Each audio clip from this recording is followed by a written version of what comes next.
Hi bro, JEE mains ఎంసెట్లో seat రాలేదా?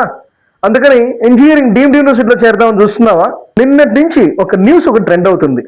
మీరు ఏఐఓ, ఏఎంఎల్ లేదా quantum computing what ever it is ఖచ్చితంగా చేరబోయేది ఐటీ కానీ సిఎస్సి కానీ. ఐటీ సిఎస్సిలో కూడా ఏఎంఎల్ అనో, ఏఐ అనో లేదా క్వాంటమ్ కంప్యూటింగ్ అనో ఇవే చేరబోతారు. ఇప్పుడు ట్రెండింగ్ కోర్సెస్ ఇవే అని మీ డీమ్డ్ యూనివర్సిటీస్ మీకు బాగా నూరిపోస్తాయి. మీకు ఫీజు 4.5 లక్ష, తర్వాత హాస్టల్కి 1.5 లక్ష నుంచి 2 లక్షలు తీసుకుంటారు. అంటే దాదాపుగా 6 నుంచి 7 లక్షల సంవత్సరానికి అవుతుంది. అంటే 4 24, 4 5 20, ఓకేనా? 4 ఏళ్ళు 28. సో ఇంత బడ్జెట్లు పెట్టి మనం ఇంజనీరింగ్ చేసి చెప్పాం కదా ఇందాకే ఒక న్యూస్ ట్రెండ్ అవుతుందని చెప్పేసి. పాపం ఒక మహిళ, మనం రీసెంట్గా న్యూస్ చూస్తూనే ఉన్నాం, ట్రెండింగ్లో ఉందని చెప్పాం కదా.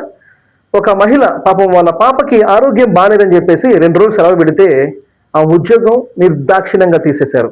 ఇప్పుడు మనం ఏఐఓ, క్వాంటమ్ కంప్యూటింగో లేక ఏఐఎంఎల్లో ఈ కోర్సెస్ విచ్చలవిడిగా మనం నేర్చుకొని మార్కెట్లోకి విచ్చలవిడిగా వచ్చేస్తే మనకు ఉద్యోగాలు ఉంటాయా? ఆల్రెడీ 1000 మంది చేసే దగ్గర ఒక్కరు చేస్తున్నారు ఏఐ వల్ల. మనం అందరం ఒకటే బోరింగ్ కోర్స్ నేర్చుకొని, ఒక సిస్టర్ వాళ్ళ బిడ్డకి బాగా సెలవు పెడితే 2 రోజులు దారుణంగా ఉద్యోగం తీసేశారు. అంటే మనం కార్పొరేట్ కార్మికులుగా ఉండటం బెటరా, లేదా మన దిశానిర్దేశాన్ని నిర్దేశించే కోర్స్ చేయడం బెటరా? మీరే ఆలోచించండి. బ్రో, రష్యాలో ఎయిర్ క్రాఫ్ట్ ఇంజనీరింగ్ చేరండి. కేవలం 15 సీట్లు మాత్రమే ఉన్నవి. మీరు 20 లక్షలు, 24 లక్షలు, 28 లక్షలు పెట్టి చేరే కంటే కూడా సంవత్సరానికి 3.5 లక్షలు పెట్టి నేషనల్ రీసెర్చ్ యూనివర్సిటీస్లో మనం ఎయిర్ క్రాఫ్ట్ ఇంజనీరింగ్గా చేరితే మనం విమానం ఒక దిశా నిర్దేశాన్ని మనం నిర్ణయిస్తాం. అంతేగాని మన ఉద్యోగాన్ని ఇంకెవరు నిర్ణయించరు. తుమ్మితే ఊడిపోయే ఉద్యోగం మనకు వద్దు. బ్రో, రీసెంట్గా షార్లో దాదాపు 100 మంది సైంటిస్టులు రిజైన్ చేశారు. బ్రో, యంగ్ ఇండియాలో కొత్త ఏరోస్పేస్ కంపెనీ వచ్చేసాయి. అంటే స్టార్టప్స్ కింద 4,000 కోట్లు, 5,000 కోట్లు పెడుతున్నారు. మన ఆంధ్రప్రదేశ్లో, తెలంగాణలో మనం త్వరలో చూడబోతాము ప్రైవేట్ ఏరోస్పేస్ కంపెనీస్. బ్రో, ఏ కోర్స్ పడితే ఆ కోర్స్ చేరకండి. గ్యారంటీడ్ జాబ్ తోటి సంవత్సరానికి 3.5 లక్ష, అది కూడా central government national research university రష్యాలో.